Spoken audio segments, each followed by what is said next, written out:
Kawan Sam, sekarang kita sedang memasuki tahap yang paling menentukan dan sangat gawat dalam sejarah perjuangan partai. Jangan harap jenderal-jenderal kapitalis itu akan membiarkan kita atau partai hidup begitu Bung Karno kehilangan kekuasaannya. Salah satu sosok sentral yang memainkan peran penting dalam peristiwa gerakan 30 September 1965 adalah Syam Kamaruzaman. Ia diidentifikasi sebagai sosok yang menyusun daftar perwira-perwira tinggi TNI yang harus diculik selama peristiwa tersebut. Syam Kamaruzaman memiliki keterkaitan yang kuat dengan Partai Komunis Indonesia atau PKI. Ia menjabat sebagai Kepala Biro Khusus PKI dan menjalin hubungan dekat dengan DN Aidit, Ketua Sentral Komite atau CCPKI. Namun ada pandangan yang berbeda terkait latar belakang Syam Kamaruzaman. Sebagian kalangan berpendapat bahwa Syam mungkin merupakan seorang intel tentara yang menyusup ke dalam tubuh PKI dengan tujuan untuk mengacaukan internal partai progresif tersebut. Tudingan itu disampaikan oleh Bejo Untung, Ketua Yayasan Penelitian Korban Pembunuhan atau YPKP 1965.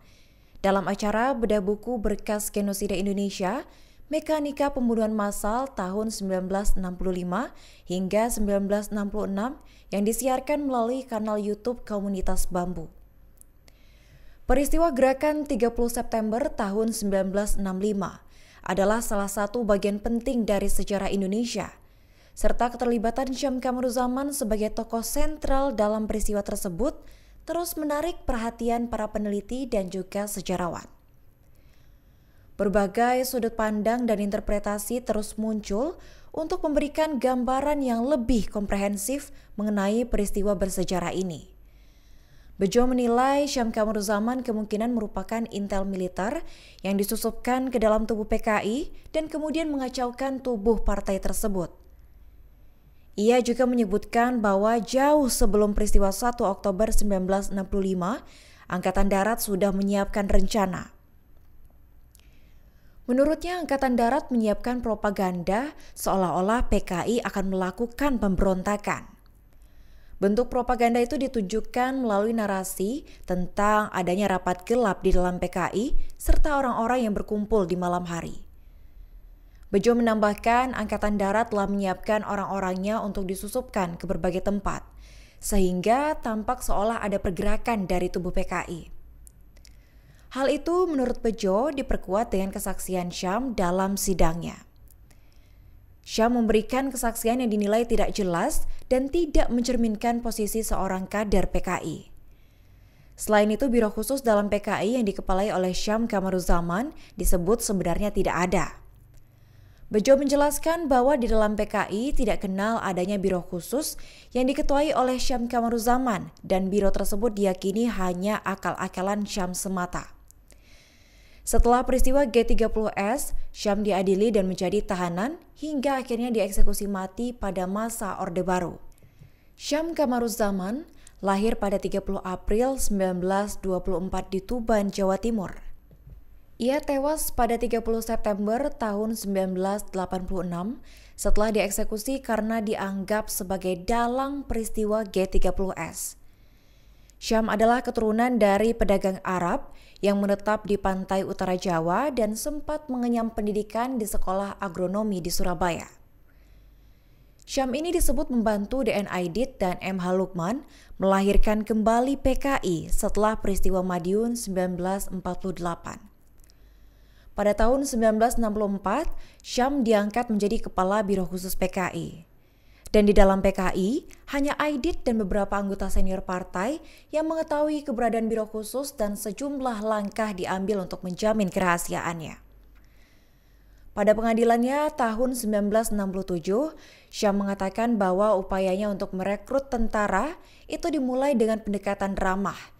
Kemudian jika tidak ada perlawanan, ia memperkenalkan teori Marxis secara bertahap.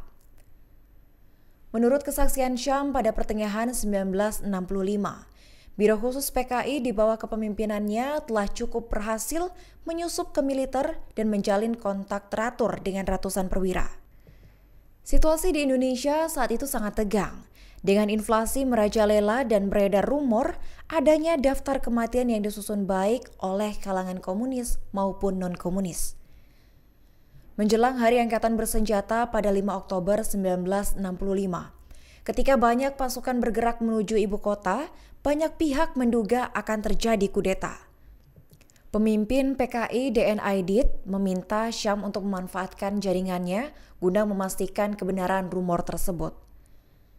Kemudian pada malam 30 September tahun 1965, kelompok yang menamakan dirinya Gerakan 30 September menculik dan membunuh 6 jenderal Angkatan Darat Indonesia. Keesokan paginya, anggota bersenjata kelompok itu mengambil alih pusat kota Jakarta dan mengumumkan melalui radio nasional bahwa mereka bertindak untuk menggagalkan kudeta yang direncanakan sekelompok jenderal Angkatan Darat. Pada subuh berikutnya, Syam bersama Presiden Soekarno, yaitu Wakil Komandan Angkatan Udara Marsikal Omar Dhani, dan pemimpin PKI DN Aidit digerakkan ke Bandara Halim, Jakarta Timur. Di pengadilan, ketika hadir sebagai saksi dalam berbagai persidangan, Syam mengaku bahwa dirinya bertindak atas perintah Aidit. Ia kemudian dijatuhi hukuman mati pada tahun 1968, tetapi harus dihadirkan sebagai saksi dalam sejumlah kasus terkait. Dalam setiap kesaksiannya, ia kerap memberikan rincian baru, sehingga eksekusinya selalu tertunda, dan akhirnya ia baru dieksekusi pada September tahun 1986. Download Tribun X sekarang, menghadirkan lokal menjadi Indonesia.